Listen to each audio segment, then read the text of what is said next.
nung renang nunga piang in miring chu kum koin an thilovang in shilo ngai te ho ka shilo chu hi la tia hen hi se ka ba ta cha ko sa na sa sa chu sa no chong cha ho ol pa thian nun le lo ten nan ki fa man le chung le ko ba hen ka lo le khosa kan thi ai thi in ni so te chan nam ni kan bang in la lo chia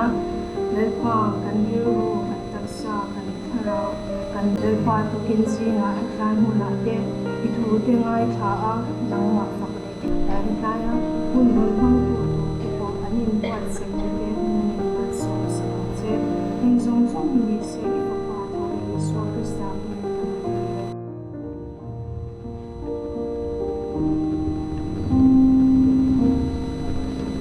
Thiên mây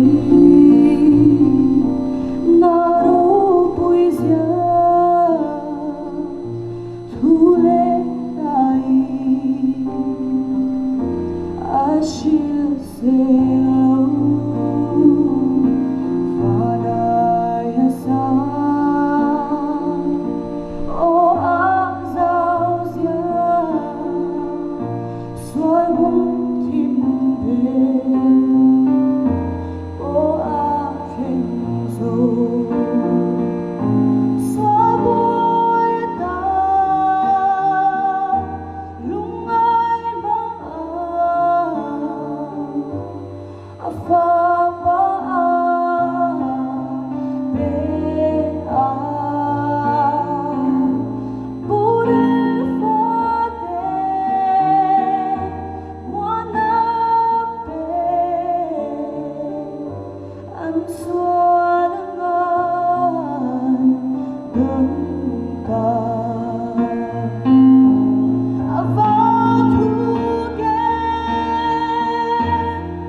Angel vate Ratsu Rom po mi ten he na tir ko bol le ka thon kung li cha som di le panga cha som di panga ya che la ge choi so chu kan so la wang in man ti ri no ma thiam kan chan na turin kai thoin ong poka korin khwa mi ten he na tir ko bol le ka thon pakhat na bung khat cha som di le pani Suda te chuan sin chena ten put thina Greek te chuan Finland zong bok thina Keine ro chuan Krista khen be thu kan thil thina ni hi chu suda te tan chuan thuk na zintel te tan wa thak ania ani ma sela suda te po ni sela Greek te po ni sela ko te tan zong Krista pathian thil di thina le pathian fin na chu ani lalpana thukan sa ta ma somo se trong trai mu olalpa kan pathian tu kan jing Easter ni poimo tak rising sunrise service poimo taka I ko han ho te mi heti sa I thu le la mangin pol ko tura min suai kho ma wangin le adam na min pe krim thima wang te ko hian kan lo mani tin kan lalpa Isu Krista thina le kina ne a tho le na boro chu program a un kan pan the wang ko hian ine na lo tu kan thina che tu na hian ni thu sa kan sui don ani ko ai takin he hun hi nagin mal so la kan singa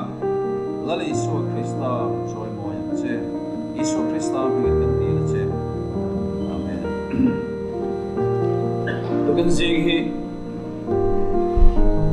kun thatak mai ka sunrise service ka mi ron song ve ta maya te ta tuan ta sunrise ka o ole ya kai bo sai do vek to tu kan sing a po thei pa to kwa in bo sai ma ka tu ma alam te ka seta kamu wang panga mase ka ala mai che ma no ma me non so e no ma ya ma tige ya toro kamu to ma ho ya salvation ho wang ha lo ya salvation ho zai ka ame sola asana mai bok si lo ne kan galamang do mo ya ka tu mai ka thu mo tu kin chu good morning mai da li ri kwa de po han kan kun do ni ka tum dan chuan ni le minute song panga vel bor a chuan ka thonga kai chi amuk chu ni ka da thum le ni ve ga nu ka thane mai nai ka tho da sunrise e ma rim mi chu ma ka bu som le poruka sen khan jing ta ni chuan tu ti kha tu lai bu ro de una ki kan ni me de ka zan lam ka doi ka men re chi na wa tu kan jing anu le pa te ko pan chuai tu kan pa te tin me khang rang kan thian te le KGP mai pe la manu le pa te e service poi mo tak ron ngai poi mo local te thole la li Isu Krista mi kan chi mai ka mo le chi thu cha poi mo tak kan suega re tak sui lo tum do na ni in mel en chuan le boro en chuan sui chu cha ko ma se amun si lo sing tung trai ko ka la om bok sia le ti zum zum he hun hi KGP den min pe khian alo nge sang ni le som le pasria khan min lo pe to lom thu de po ka sei thiam la min ka ka ka sei non le dai te he in hun mi KGP program sunrise service lo da sang khop pai lo nia e ni ga lo bang liam de mai me thina he te ngang hu na hian kan du sak tak lo chu kan so mai lo tia ka lo lom thiam to lo deu ka ria ke hi ka ba sim chima chuan chuan ke zinga hian ha tiang hun poi mo bin so mi ma na mi ne tu na mi ne hian lo ko sui ko ma ka ka ni lo me som kan ni ta ka chuan en thu nge ka sui ang ti tu sei tu re re ina kan ko lo thian lo chuan thu nge ka sui ti hi ri ro lo sa ba ni ten chuan cái ngày tua mà rồi chứ cái lâu lắm đấy chẳng in thì khi cái gì ngày tua nó cái này là thuần thu bạc hạt cái suy đó này thuần thu bạc hạt cái suy đó na số thuần thu số hệ sao mà mình suy tiêu tu cái này sao ram đấy chẳng chỉ cái suy cái sao ram cho cái là cái lâu na làm cái một fois bây giờ in trở về tắc liền tắc lâu phil tắc rất mấy hiểu mà này chúng sao ram abang kha kene ma concrete plaster ene lo an rem mani ta chuan ko ran ho chuan na zam chi kha zam ti ra bang zam chi na chatak mai na e chuan an be git panga chuan nai na achim lo deu lai tu ra khan sa tongin e thalai ne ka senga we preach Christ crucified. Krista khen be thu kan thil thin ti ni ti chuan chu ko thana loi ti chuan an tui pui ber chu Krista khen be lo man tia an soi reng maya o da local zela nim po che lo chang ta rum kha chuan en che chuan we preach Christ in che alom crucified ni kha om to ni min alo la le suwa Krista khen be thu kan thil thin tia a khen be lai kha alo ya ni suan bidang local re re ko khalan en hong fa he ko ran ni suan la le suwa Krista chang chen an soi chen ni mo we preach Christ chen Nazareth suwa Krista chu Shwai to rokwini, leader rokwini, Nazareth Yeshua Krista chu, zirtir to rokwini, achan chin to lai ka chin chin, achan chu ken behani na lai ka ni min na hiyan to ni. Iso mo lau kal sela, chu nim lau chang chuan, Christ Krista di lai ko chuan liyan.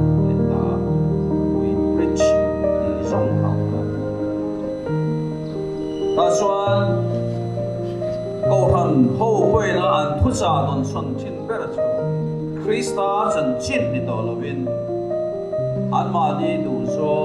mai san zo rich and fill chin ta he thon thu hi adik le dik lo ma se ka ria da tran khan ka thin lu a he ka thi me ni fe da gin ke ko pathian mai na wa gin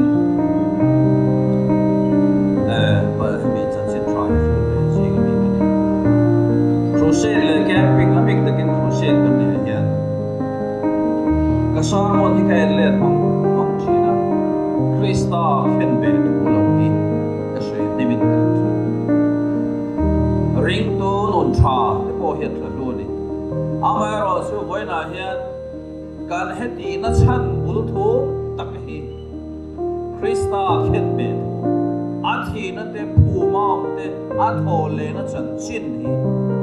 Kui na lom thi na ni ti ni Sunrise service local song ka ko than ora member kui te nen ka cha namma hian engin nge he Krista khen be hoi lo le ve ko le alo mani chuan sam fa ya ngai nga o tha ngai mani chuan nan ko tha cha chu karil ruwa pathian min ko na Tui deu sui na mo nom lo na la deu ku kan sui kum sa ka zire shu ko le ko ka kan chan chin cha kan no Krista khen be ko he na he ka dong be cha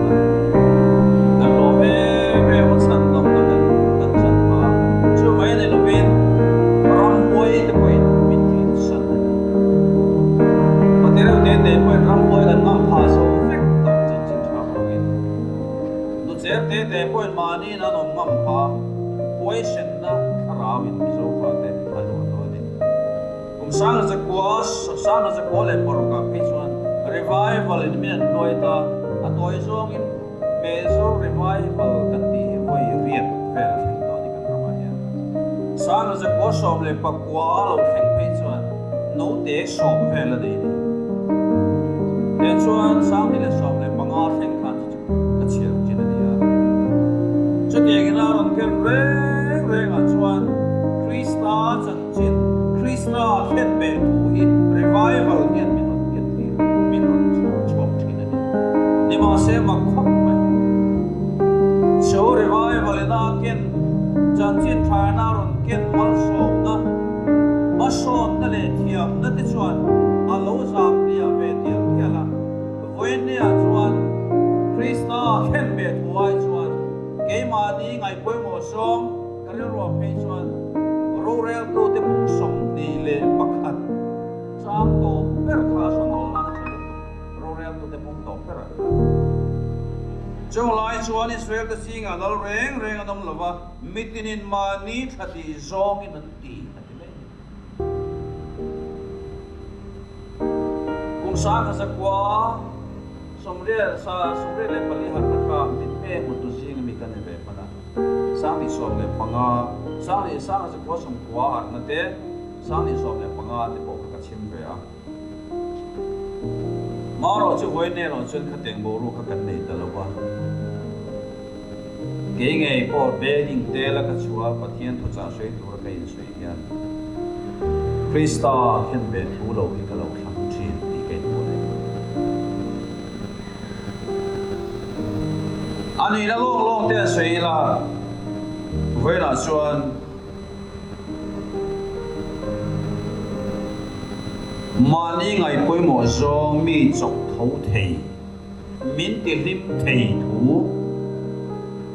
motivational speech kan ti hian kan pulpit kan wata cái ngày đó hay na cái thì không phải và thiên ma coi ni nên lên cầm mọi cái cái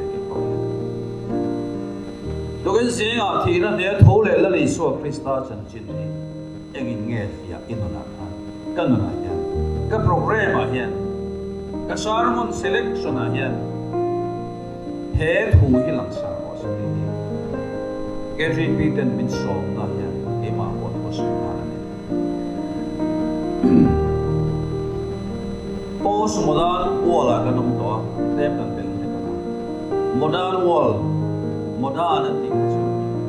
hey ko pangai te pang lai kha ania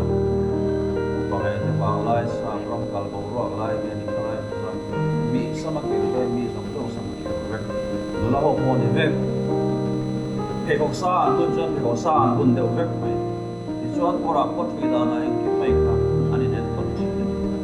chu modern ni modern ko ro ke post modern a ve thung chuan mi sam kir lo kha inan boy mi nang tin nge koran thui mani du da ka ni ka thui to kan nek tai or rong te kan kor chung thui da te kan ti da re ni ke mani mi mal du da ni kan kal vek to pathian thu a po hian Krista khen be thuai chuan kan tui pui zong kan ngai san zong mi mal ngai lut zong chuan kan non hello ta ni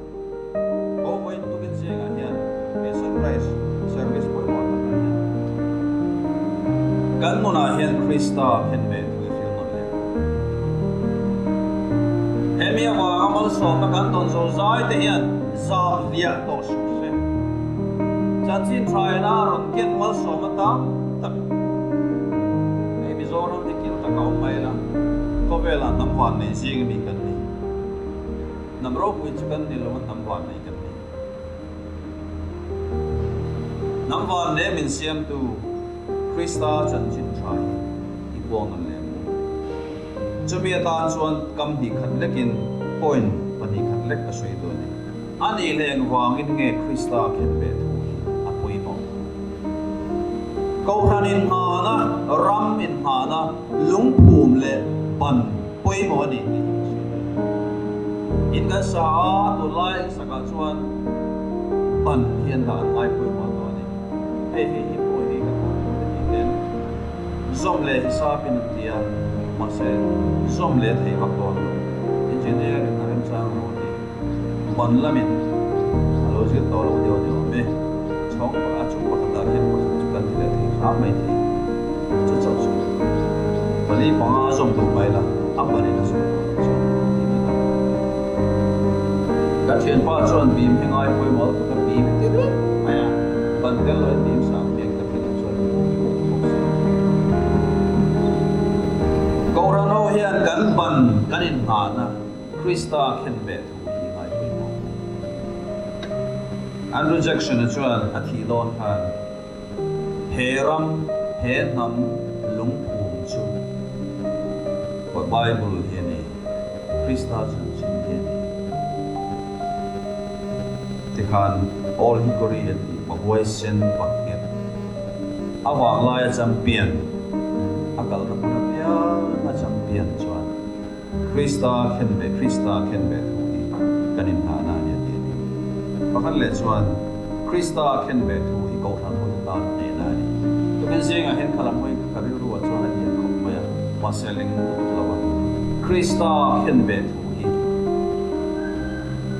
se to na ngam lo bom chu men ko ve lan institution cho tak ro pui tak tak atam mai mi ho sa se ta na law mai ko ve la bung ro ra tuam law mi law ve lo ni ma se ngam lo khat nei chu pathian ko chu pathian ko han chu Krista khen be thuwa thuam khum hal ani ma engin nge heng hi lo zam lia isam fai ko to bera chuan Krista khen be ko chu misual thiam chan na ni e ka dwe ameni di chuna khan romung li cha som ni le pali mo kalo te kan din bang bang san ko kan ni nga jo kalo ni ya kalo siak suwa ni nga kha ni chit chiao lo sam chu chui so chu kan suwa la wang in man thiam kan san na thu hi pe no chan dam na thu hi piang thar chan ngai dam na thu siam thana ti thiang dim na thiam chan ti na chi rang rang in sui ni heng bel khom po hian pathian ina min bo sei ni a sui fe zo lo hei fe tu in hel lo tu ni hei hel fur fura ro pui zo ka zong chi ani lo mi thing trong kam le mi thing a om hian kan chan chan dam na hi sui fe zo lo sui fe thiam lo engang mai la a full in kan sang ti mobile phone chang kang teo nei ho khan in application zong zong khen mang thiam fek lo namma ni om nge nge ni ting zong zong kha in mang thiam fek lo ni ma se in ta fek ani aman in pe to Krista thi na le thole na wa hian aman pek to nia teng zong zong hian to na kan chen ani thiam chan tir na chu a sual lo ve ngai da mani lo a sual lo he una hian pakhata ma thiam lo chan na nei lo ina thole la le so Krista thi na thole le so Krista